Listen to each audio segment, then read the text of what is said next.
Hello everyone, this is going to be a quick little presentation on why the Sabbath is from dawn to dawn and not from evening to evening. So let's start in Genesis with the days of creation. So Genesis 1:5 and several other verses that say evening and morning were the first day.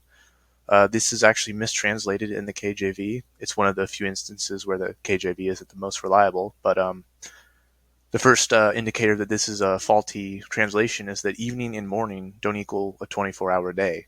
That's only 12 hours. What do you call the other 12 hours? Nighttime? But how it should be translated is something closer to this. Then came evening, then came morning, day one.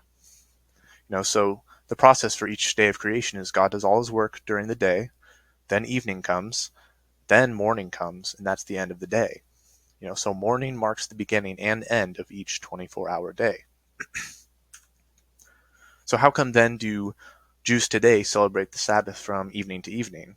Well, this is because the Jews inherited the tradition of sunset to sunset from their Babylonian exile.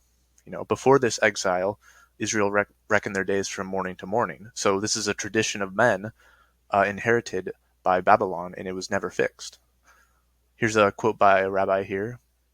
There can be no doubt that in pre-exilic times the Israelites reckoned the day from morning to morning. The day began with dawn and closed with the end of the night following it. Right, so here's some further evidence, just showing these quotes, because some people like to take Jews as good authorities for this, I guess. So it is also interesting that according to the Karaite historian, I'm not going to try to pronounce that name, but by the way, Karaite Jews are Jews that they take a scripture-only approach. They don't try to take any traditions. So according to him, the dissident, I'm not going to pronounce his name either, broke the traditional rabbinical Judaism in an attempt to get back to the original religion and began the reckoning of the day from sunrise. Right, so here's a good piece of evidence, Leviticus 7:15. Let's read it. And the flesh of the sacrifice of his peace offering for thanksgiving shall be eaten the same day that it is offered. He shall not leave any of it until the morning. So think about that. If days are from evening to evening, let's think of it from that position. How come you can't leave any of it until the morning? It says it has to be eaten the same day, but if days start at night and end at night, why is there such a rush to not leave any of it until the morning? So let's read another quote here. Finally, it is significant that in the second temple, throughout its entire existence, the practice seems to have been in all ritual matters to reckon the day from dawn to dawn, and not according to the later practice from sunset to sunset. Even the rabbis who themselves reckon the day from sunset to sunset and refused to admit the legitimacy of any other practice, or rather, absolutely ignored all divergent practice, nonetheless had to admit the validity of the interpretation of Leviticus 7:15. So let's look at Exodus 16. This is when the Israelites were first given the Sabbath commandment. So verse 23 reads this, And he said unto them, This is that which the Lord hath said, Tomorrow is the rest of the holy Sabbath unto the Lord.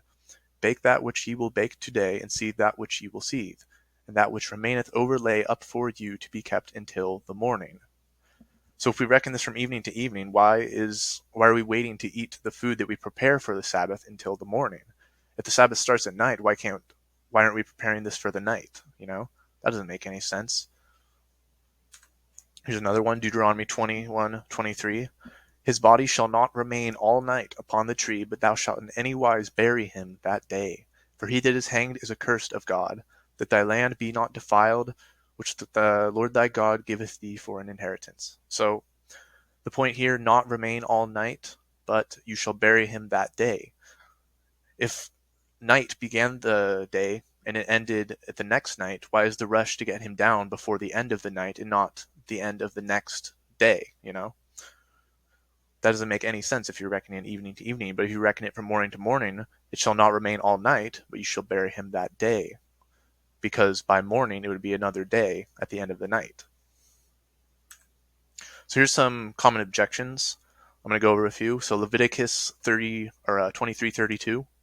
It shall be unto you a Sabbath of rest, and ye shall afflict your souls in the 9th day of the month at even. From even unto even shall ye celebrate your Sabbath. This sounds like pretty, good evidence that Sabbath is from even to even. But if you really look at it, the context shows that it's just talking about Day of Atonement. It's not talking about the Sabbaths. The holy days often were called Sabbaths. So just going back a few verses, it says, "Also on the 10th day of this 7th month there shall be a day of atonement. It shall be an holy convocation unto you, and ye shall afflict your souls and offer an offering made by fire unto the Lord." So this is talking about Day of Atonement, not the Sabbath. In fact, why does it even mention that it was from evening to evening if that was the common case already? If days were already reckoned from evening to evening, why even mention that it has to be from evening to evening? You see this with Passover too, but with the Sabbath commandment, it never says evening to evening. It just says the 7th day, because it was assumed already that days were started at the morning and ended the next morning. So mentioning that it's evening to evening, that's something else. So objection 2 is Nehemiah 13:19. So let's read. "And it came to pass that when the gates of Jerusalem began to be dark before the Sabbath, I commanded that the gates should be shut, and charged that they should not be opened until after the Sabbath. And some of my servants set I at the gates, and that there should be no burden brought in on the Sabbath day." So just looking at this, it sounds like, oh, they're shutting the gates before Sabbath, which starts at evening. But it doesn't actually say that. You're looking too much into the text when you're looking at it the wrong way, basically, because regardless of what time the Sabbath starts, it does get dark before the Sabbath, because if it starts in the morning, it's still going to get dark before the Sabbath starts. What they were probably doing here is just shutting the gate before morning time. They were doing it at night, so they wouldn't have to do it in the morning, because if they did it in the morning, they'd be breaking it, right? So, and it also doesn't even say that they opened the gates again the next day at evening. It doesn't mention that at all. And even if you do want to try to, push this, even though it doesn't actually prove anything, this was after the Jews returned from the Babylonian exile. So they were already keeping the Sabbath from evening to evening, right? So they were already doing it wrong, and this doesn't really prove that the Sabbath commandment was given as dawn to dawn. So this is another common objection that I hear. This is Luke 23. "This man went unto Pilate and begged the body of Yeshua. And he took it down and wrapped it in linen, and laid it in a sepulchre that was hewn in stone, wherein never man before was laid. And that day was the preparation, and the Sabbath drew on. And the woman also, which came with him from Galilee, followed after, and beheld the sepulchre, how his body was laid. And they returned, and prepared spices and ointments, and rested the Sabbath day according to the commandment." So the main point that people like to push is that "drew on" in verse 54 means continued, but this is actually really just a poor translation again, but it really means approached. If you look at the Strong's Concordance for it, it even says something about dawn. So it approaches dawn, right? So, and also if you look at verse 56, it says that they rested according to the commandment. Well, if they were preparing stuff on the day right after the Sabbath had already started, they were preparing these ointments and stuff. How did they rest according to the Sabbath if they were already breaking it? So this is probably the best piece of evidence I can show. I'll bring it home with this. So in the end of the Sabbath, as it began to dawn towards the first day of the week, came Mary Magdalene and the other Mary to see the sepulchre. So right there, end of Sabbath is day dawning.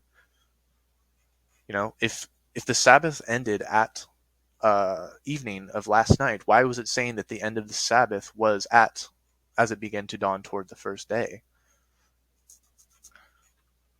If it was from morning to morning, though, it would make perfect sense, because morning is when the last day, the Sabbath, ends and the first day dawns. All right, so I'll just finish it up with some prophecy here. 2 Peter, because it predicted that we would go wrong on this, and that a few of us in the end days would eventually get it corrected. So 2 Peter, "We have also a sure word of prophecy, a more sure word of prophecy, whereunto ye do well that ye take heed, as unto a light that shineth in a dark place, until the day dawn and the day star arise in your hearts." All right, and then I'll just end it off with this one last quote here. "He that hath ears to hear, let him hear."